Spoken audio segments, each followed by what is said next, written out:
Hi, my name is Clinton Erling, and I'm the president of the Georgetown Chamber of Commerce and Industry. The Chamber's Business Review is an informative weekly television magazine of the Georgetown Chamber of Commerce and Industry. We will showcase the activities of the Georgetown Chamber of Commerce and Industry, feature interviews of prominent business personalities, and broadcast our popular training seminars for the entire country's benefit. So please sit back and enjoy while we indulge your attention over the next half an hour.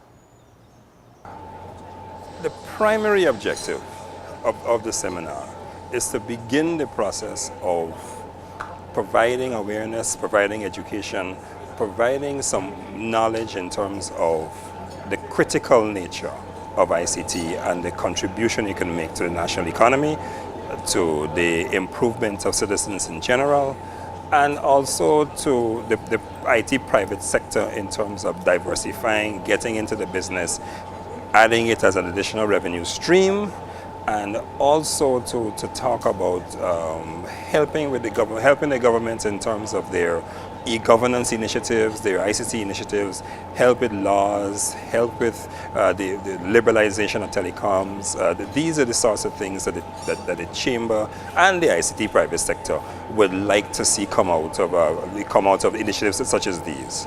Today's seminar, we look at the role of integrating business technology solutions and how that can improve our business processes and our business systems.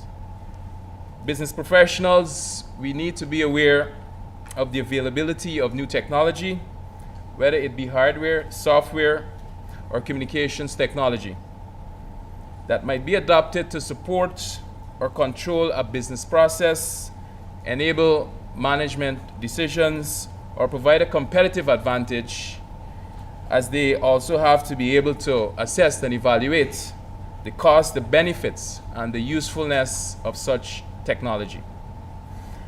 Enterprise systems are being implemented in both the public and private sectors to improve on our efficiencies and also to increase our output.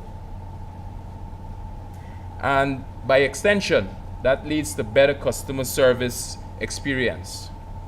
Also, we see the development of e-business platforms, and e-business has created an entirely new ways of doing and working within and across organizations.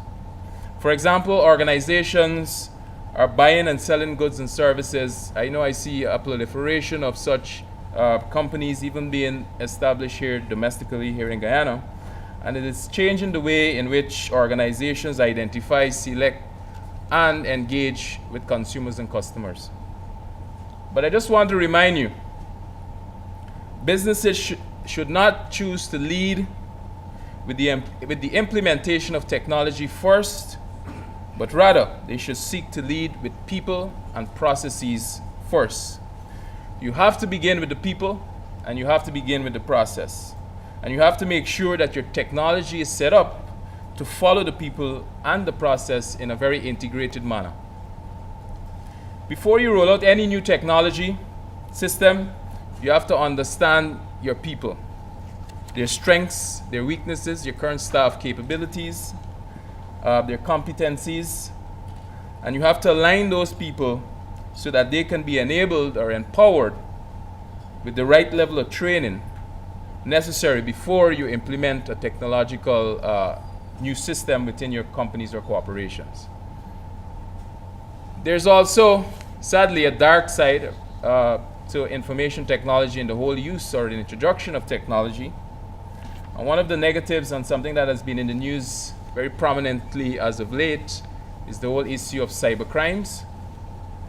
Persons can hack into important government agencies, banks, company databases, websites, and even access very critical company information, secrets and trade secrets and business plans. Crimes are not only a threat to our company's security, but is also a very serious threat to our country's national security.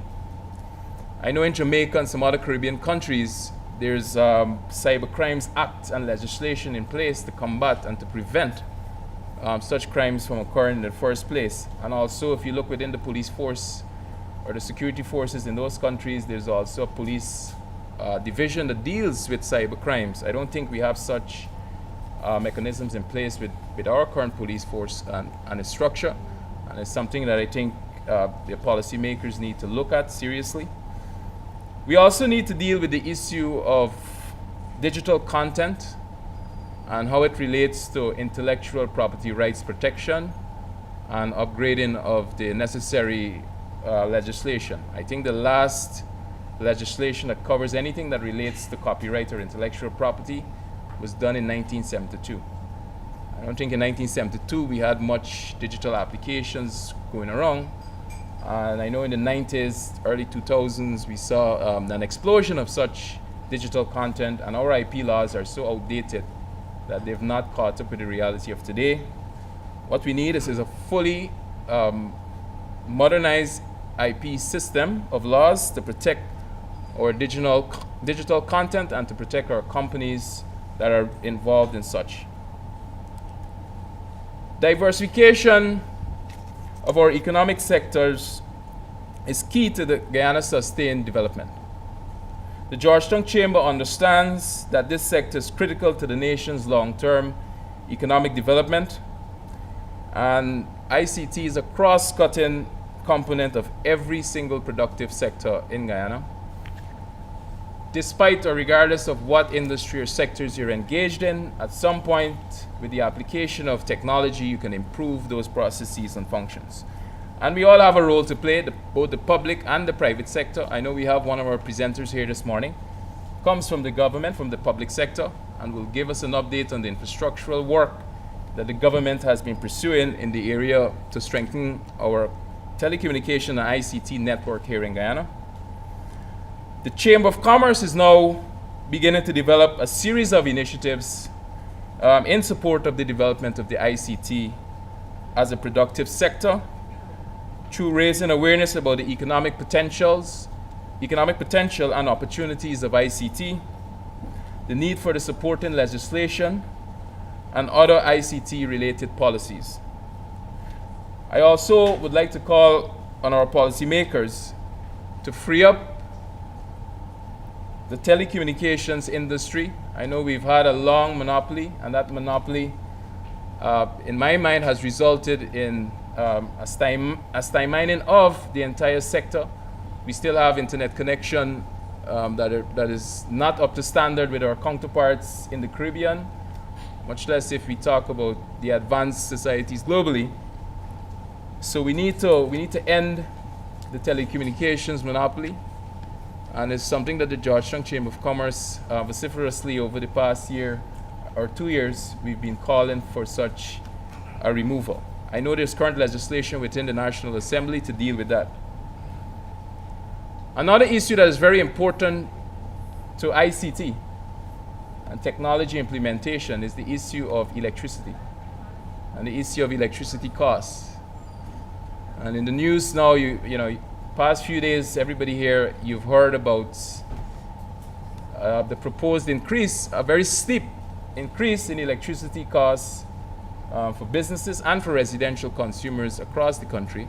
We're talking about some 27% increase in addition to what we already pay. And I know over the years, the entire private sector has been saying that one of the biggest constraints to our development is the high cost electricity.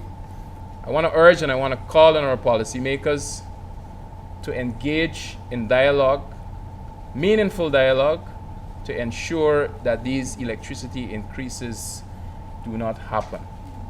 I also call on our policymakers to ensure that those engagements are done and is underpinned by a professional analysis and assessment of the operations of the Guyana Power and Light Company, so as to look at its entire structure with the intention of making overall and comprehensive changes. Our next presenter, someone who I think is stuck around for long enough, if there is any way I can describe him, sort of as a little pioneer and a little fighter in the ICT industry in Guyana, Mr. Lance Hines. He's been around for a long time in the industry. He's going to talk about ICT development in general, and he will tell you a lot more about that. But just a brief, for those of you who may not know Mr. Hines, and maybe that's the minority. In terms of his relationship with the GCCI, he's the Senior Vice President. He's been with the GCCI for about 4 years.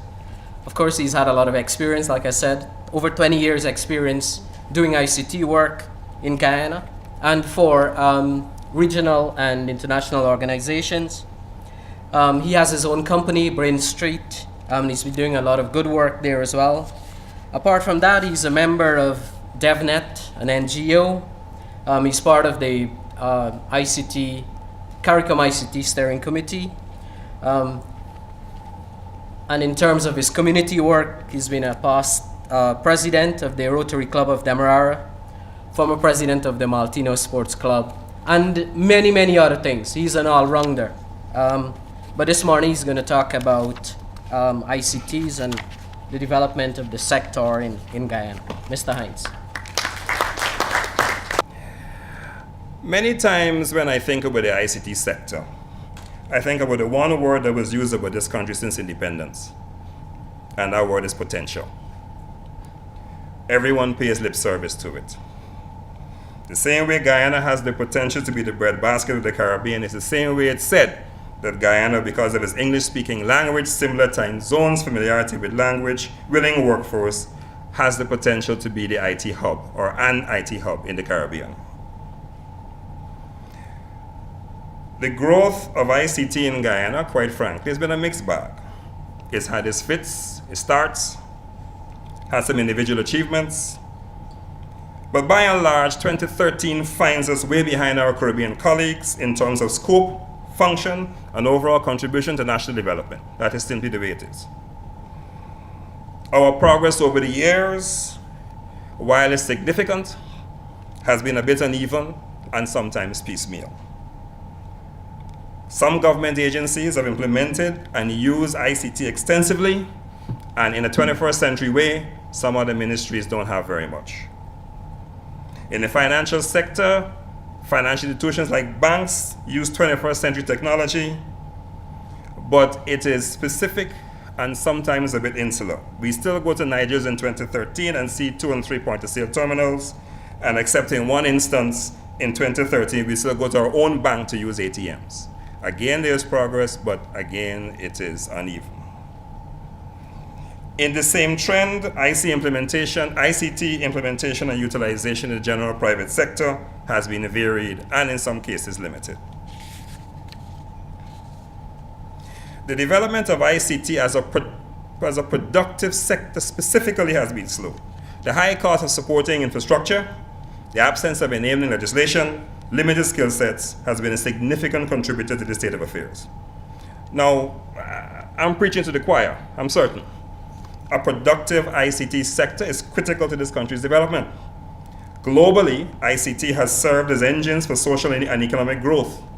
You know, regardless of sentiment, it is inevitable that the traditional productive sectors that we hold so dear will not last forever in its current scope and framework. We see every day the pressure these industries are under. We see it with rice, sugar, and similar products. It is the technology-driven knowledge management industries that will have to be the cornerstone of this country's future. We live in an age where time, distance, location is irrelevant. Ladies and gentlemen, if we don't adapt, we're going to be left standing still. And this is a very competitive environment, so trust me, you'll be left there by yourself. I believe at some level our leaders in the region share this philosophy as well. In 2002, when the regional leaders launched their Caribbean Connectivity Agenda and Platform for Action, in the executive summary, it said that the heads recognized the potential of ICT for enhancing and integrating our societies in areas such as education, health, poverty reduction, delivery of public information and governance, all objectives well articulated in the CARICOM Charter of Civil Society. Further to this, in 2005, the CARICOM Secretariat formed the Regional ICT Steering Committee, which was constituted as a primary mechanism for dealing with the regional information society and ICT issues. This committee was intended to serve as a think tank for the CARICOM Secretariat and was a primary mechanism to manage and coordinate the advancement of ICT and the information society in the region. Now, we can argue with the committee on whether or not it's achieving its goals, but what is clear is that the governments in the Caribbean, at least on paper, took on the mandate of developing information technology as a viable, cost-cutting, productive sector that contributes significantly to the social and economic development of the Caribbean. Therefore, we have to move, ladies and gentlemen, and move now. The appropriate utilization of ICTs can